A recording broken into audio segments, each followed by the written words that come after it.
What's going on YouTube? Earth Power here, bringing you guys another deck profile. So, today we have Bajula. Water, Fire Bajula. I don't really know where to begin with this deck. I'm not the biggest fan. Bajula itself is a super cool card, but it's not really about the effect of the card, because discarding 2 mana is kind of cool, but it's really just a big evolution that's going to come down and triple break. That's really what this deck wants to do. The deck falls into a mid-range category. The idea is to turn 3, play Cocolupia, reduce all your dragons by 2 cost, play one of your 2 dragons here, either Melgars or Jigalzor, and then on turn 4, and then on 5, play Bajula. And it all centers around Cocolupia surviving for a turn, your hand not getting disrupted by the likes of Cranium Clamp or Locomotiver, and then having all 3 pieces to start with to come down in an orderly fashion. Velorica helps that strategy a little bit. However, it just kind of delays the turn progress by a little bit, since Velorica is costing 5 with Cocolupia, so you won't be able to get it down until 5 at the earliest, and then Bajula following up with that if you search it with Velorica to kind of play it. Because Velorica grabs literally any of these dragons. Well, no, it doesn't. It doesn't grab Jigalzor and Magma Dragon. It just grabs Bajula and Bazagazil, or itself, which is pretty cool, but it can't actually grab your Volcano Dragons. So that's another downfall of this deck, is that it won't actually search the other pieces if you're trying to set up an alternate win strategy with Jigalzor, because Jigalzor can carry games on its own. That's one of the other neat perks of this deck with its Turbo Rush ability. I took an idea from a fellow, and you'll have to forgive me for forgetting your name here, but someone sent me a message. I asked for suggestions on Bajula decks, and someone recommended RK de la Serna, which is a really neat idea.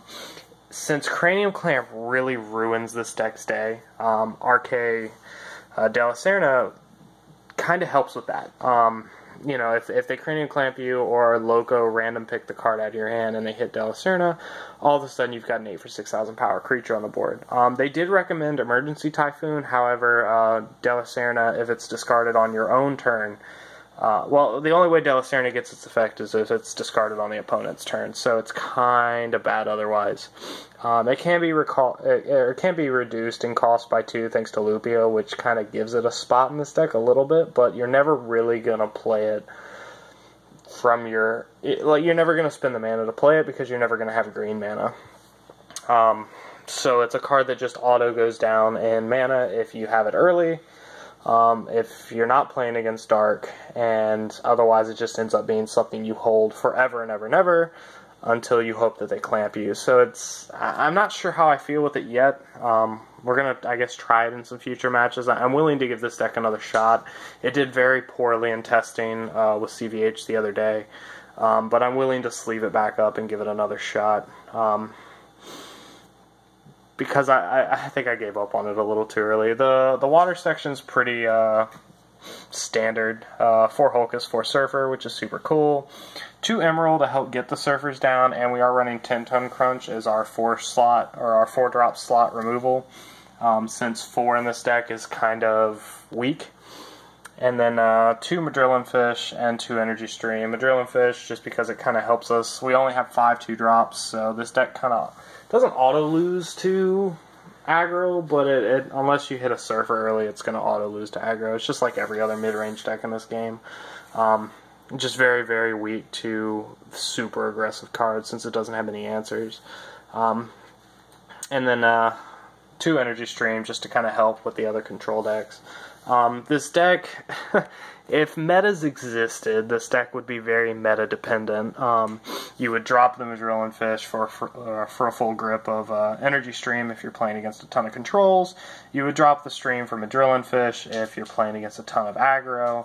And then the removal package here can be all sorts of mixed around. You could probably take out the Syrian Waves for more Crimson Hammers. If you're facing a ton of aggro, you could probably take out the Crimson Hammer for something like, I think the one I wanted to run was Blizzard of Spears, which destroys everything 4,000 power or less. Doesn't really affect a lot of this deck, and the things that it does affect, like, it's only killing Lupio, which you would be sad about, but all the dragons sort of avoid it. So, you know, against more dedicated controls, if you can maintain a hand, this deck should do really well, just because it can drop threat after threat after threat that's pretty difficult for control to deal with.